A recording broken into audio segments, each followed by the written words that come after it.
Hi friends, welcome to my channel. आज की video में मैं आपको एक क्विक रिवीजन देने वाली हूँ एसए 220। इसका क्या मतलब है? एसए 220 है हमारा क्वालिटी कंट्रोल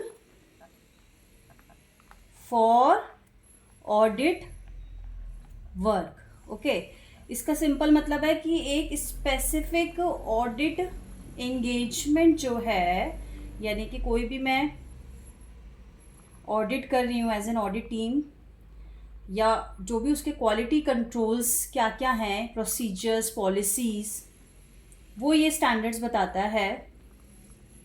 ठीक है, ये स्टैंडर्ड बात करता है। इसका ऑब्जेक्टिव क्या है? बेसिकली इस स्टैंडर्ड का ऑब्जेक्टिव है एक सिस्टम ऑफ क्वालिटी कंट्रोल हो, सिस्टम ऑफ क्वालिटी कंट्रोल हो। ठीक है, ताकि ऑडिट रिपोर्ट जो है वो अप्रोप्रिएट हो, जो इशू हो। एक तो ये ऑब्जेक्टिव है, और दूसरा जो ऑडिट हो वो as per the professional standard हो, ड्यू केयर हो, प्रोफेशनल स्टैंडर्ड्स के हिसाब से हो, लीगल एथिकल रिक्वायरमेंट्स को कंप्लाई करते हुए हुआ हो।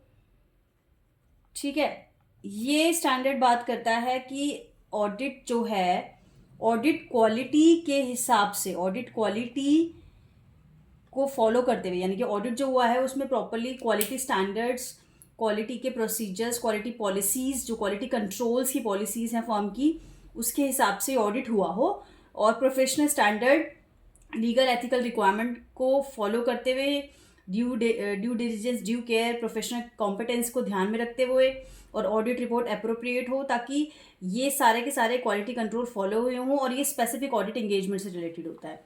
तो मतलब अगर समरी में थोड़ा सा बताऊं, ये ऑडिट बात करता है कि जो ऑडिट प्रोसीजर्स हैं या जो ऑडिट के क्वालिटी कंट्रोल है वो इंश्योर हों ऑडिट करते हुए। अभी किसकी रिस्पॉन्सिबिलिटी है?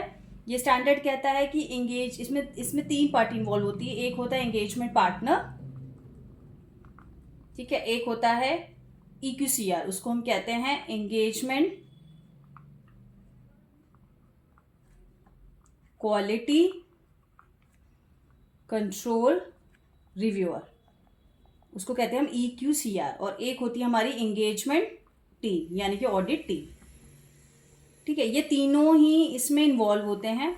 बट जो स्टैंडर्ड बात करता है वो ये कहता है कि ऑडिट को बहुत क्वालिटी ऑडिट करना है, उसके लिए क्वालिटी कंट्रोल जो फर्म लेवल पे हैं, फर्म लेवल पे लेट्स से एक ABC एंड को LLP एक है, चार्टर्ड अकाउंटेंट फर्म है, वो ऑडिट कर रही है क्लाइंट का XYZ का। ठीक है, तो इसके जो क्वालिटी कंट्रोल का सिस्टम है, ठीक है, क्वालिटी कंट्रोल का सिस्टम होना चाहिए इस फर्म में। ओके, ये एक स्टैंडर्ड कहता है। ठीक है, यहाँ तक तो ठीक है, बट ये स्टैंडर्ड कहता है कि मेन जो अब इसका जो ऑडिट हो रहा है, XYZ का जो ऑडिट हो रहा है, यानी कि एक स्पेसिफिक ऑडिट एंगेजमेंट है ये। ठीक है, स्पेसिफिक ऑडिट की एंगेजमेंट है XYZ कंपनी। इसका ऑडिट करते समय जो क्वालिटी कंट्रोल्स का सिस्टम या प्रोसीजर पॉलिसीज हैं वो फॉलो करना, वो इम्प्लीमेंट करवाना, वो मेंटेन करना, ये एंगेजमेंट पार्टनर की रिस्पॉन्सिबिलिटी है। तो बेसिकली ये स्टैंडर्ड बात करता है कि क्वालिटी कंट्रोल हो एक ऑडिट वर्क में, एक ऑडिट एंगेजमेंट हो रहा है, एक ऑडिट परफॉर्म हो रहा है, उस वक्त क्वालिटी कंट्रोल को ध्यान में रखना, उसको मेंटेन करना, इम्प्लीमेंट कराना, क्वालिटी कंट्रोल के प्रोसेस, पॉलिसीज, प्रोसीजर्स, ये एक एंगेजमेंट पार्टनर की रिस्पॉन्सिबिलिटी होती है। ये स्टैंडर्ड ये बातें करता है, सो दैट जो ऑडिट रिपोर्ट है वो अप्रोप्रिएट हो। ठीक है, सो दैट जो ऑडिट हो वो properly professional standards, ethical requirement, legal requirement के हिसाब से फॉलो करके किया गया हो। ये सब इंश्योर करना पार्टनर की रिस्पॉन्सिबिलिटी होती है। और क्या क्या बात करता है ये स्टैंडर्ड? कहता है जो पार्टनर की रिस्पॉन्सिबिलिटी है, सबसे पहले कि क्वालिटी मेंटेन करना। क्या? क्वालिटी कंट्रोल्स को मेंटेन करना। ठीक है, कंट्रोल प्रोसीजर्स फॉलो हुए हों। ठीक है, दूसरा बात करता है कि जो ऑडिट टीम है या जो भी हमारा EQCR है, ठीक है, या जो पार्टनर भी है, एंगेजमेंट का पार्टनर भी है, उन सब ने अपने एथिकल रिक्वायरमेंट्स जो है कंप्लाई करें। अब इसमें जैसे कि आ जाता है कि इंडिपेंडेंस, ऑब्जेक्टिविटी, ये सारे हमारे as per ICI ethical standards हैं, एथिकल रिक्वायरमेंट्स हैं। ऑब्जेक्टिविटी, कॉन्फिडेंशियलिटी, ठीक है, ये सारे के सारे कंप्लाई हो, ये प्रॉपरली फॉलो किए गए हों, या इनके लेट्स से अगर इंडिपेंडेंस डिक्लेरेशंस वगैरह हम कलेक्ट करते हैं, इंडिपेंडेंस की डिक्लेरेशन सब लोगों से साइन करके डॉक्यूमेंट करते हैं फाइल में, तो वो प्रॉपरली डॉक्यूमेंट हो, रिक्वायर्ड, वो कंप्लाइड हो ethical requirement by engagement team, EQCR and partner.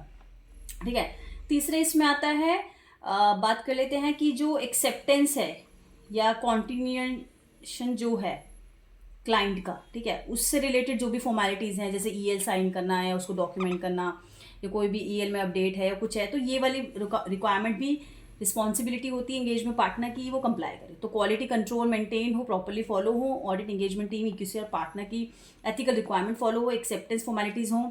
उसके अलावा जो डायरेक्ट करता है पार्टनर, ठीक है, सुपरवाइज करता है, मतलब ऑडिट टाइमली कब होगा, क्या ऑब्जेक्टिव है, ठीक है, क्या क्या कोई इश्यूज हैं तो वो रिजॉल्व हुए कि नहीं हुए, जजमेंट्स, कंक्लूजन, कॉम्प्लेक्स सिचुएशंस, या कोई भी एक्सपर्ट्स का जो इन्वॉल्वमेंट है, ठीक है, एक्सपर्ट्स की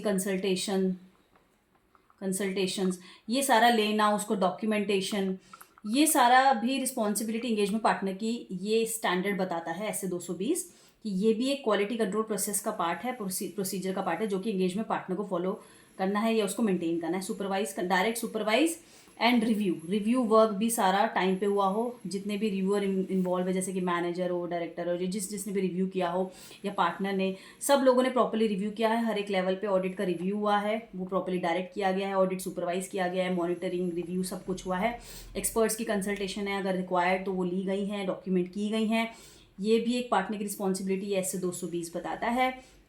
उसके साथ साथ ये EQCR को अगर जहाँ जहाँ रिक्वायर्ड है, EQCR हर जगह इन्वॉल्व नहीं होता, किसी किसी असाइनमेंट पे या किसी किसी एंगेजमेंट पे इन्वॉल्व होता है, जहाँ कुछ रिक्वायरमेंट कंडीशंस होती हैं, अगर वो फुलफिल हो जाती हैं, जैसे वन ऑफ द कंडीशन इसकी कंपनी लिस्टेड हो, तो वहाँ पे हम EQCR को इन्वॉल्व करते हैं।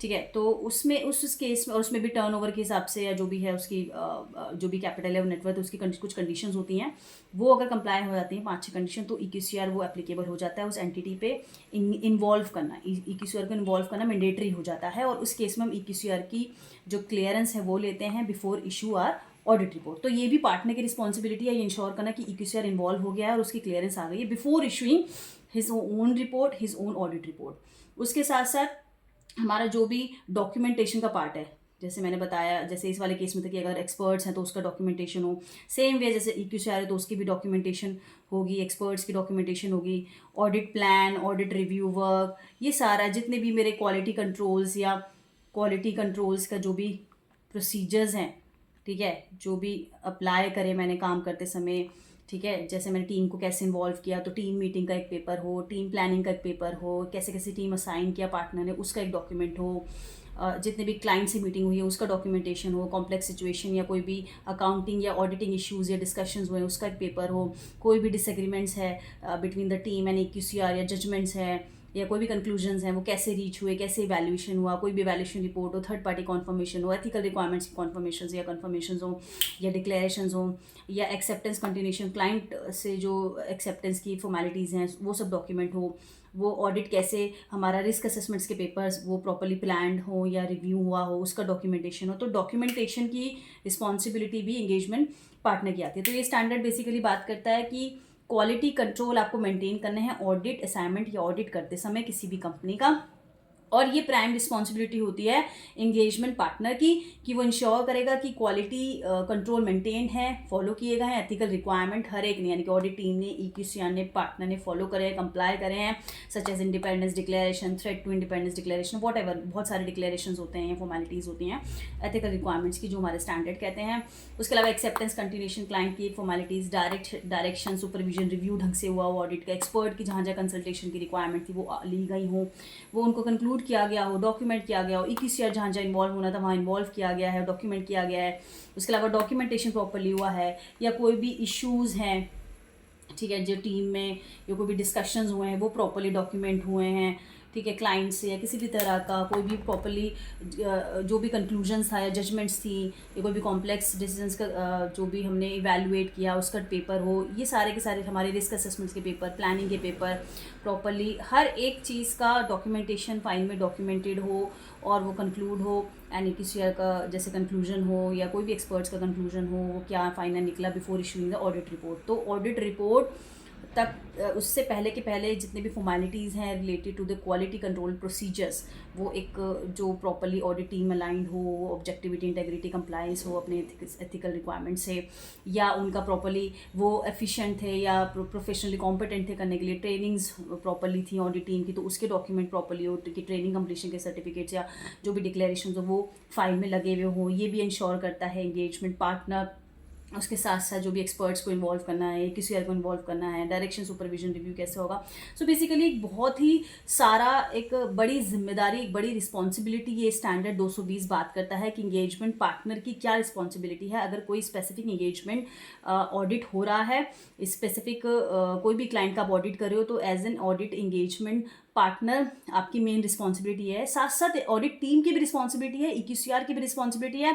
EQCR की रिस्पॉन्सिबिलिटी ये है कि जितने भी क्वालिटी कंट्रोल के प्रोसीजर हैं वो ढंग से फॉलो किए गए हैं। जैसे मैंने अभी सब बताया आपको, ये सारे के सारे EQCR भी इंश्योर करता है कि जहाँ जहाँ डॉक्यूमेंटेशन की ज़रूरत थी या जो भी जजमेंट से कंक्लूजन थे या पार्टनर को जो जो काम करना था, क्या उसने ढंग से काम किया है, नहीं किया है, वो सारी चीज़ें डॉक्यूमेंटेड हैं, कंक्लूडेड हैं। ये EQCR क्लियरेंस देते समय ध्यान रखता है और ये उसकी भी रिस्पॉन्सिबिलिटी है। स्टैंडर्ड उसके बारे में भी बताता है कि EQCR की रिस्पॉन्सिबिलिटी ये है। ऑडिट टीम की रिस्पॉन्सिबिलिटी है कि वो भी ऑडिट ढंग से करे, बट मेन रिस्पॉन्सिबिलिटी या main prime responsibility engagement partner की है। ये स्टैंडर्ड बोलता है कि ओवरऑल फर्म पे क्वालिटी कंट्रोल का सिस्टम है, बट एंगेजमेंट लेवल पे इंश्योर करना, मेंटेन करना कि क्वालिटी कंट्रोल के प्रोसीजर्स एंड क्वालिटी कंट्रोल के पॉलिसीज़ इंप्लीमेंट हैं, कम्युनिकेट हैं टीम, ऑडिट टीम को, EQCR को, और वो सब लोगों ने अपना ऑडिट क्वालिटी को ध्यान में रखते हुए ऑडिट किया है, प्रोफेशनल स्टैंडर्ड्स को कंप्लाई करते हुए किया है, प्रोफेशनल ड्यू केयर के हिसाब से किया है, and legal and ethical requirements को कंप्लाई करते हुए किया है। सो ये ऑडिट सिंपली बात करता है कि कौन से क्वालिटी कंट्रोल प्रोसीजर्स हैं या क्या ऑडिट इंगेजमेंट पार्टनर जो है, इंगेजमेंट पार्टनर है, उसकी क्या रिस्पॉन्सिबिलिटी है अगर वो ऑडिट कर रहा है। सो ये क्वालिटी कंट्रोल प्रोसीजर्स डिफाइन करता है जो कि एक फर्म लेवल पे या कह लो कि या एंगेजमेंट पार्टनर को फॉलो करने होते हैं, EQCR को फॉलो करना है या ऑडिट टीम को फॉलो करना है while doing the audit. So as focus आ रहा है कि ऑडिट जो हो क्वालिटी ऑडिट हो और उसकी क्वालिटी मेंटेन हो ताकि ऑडिट रिपोर्ट अप्रोप्रिएट हो, मिसलीडिंग ना हो। ठीक है, सो ये एक समरी है ऐसे 220 की। Thank you so much for watching my video. Keep watching me for more audit related and standards on auditing related topics. Thank you so much.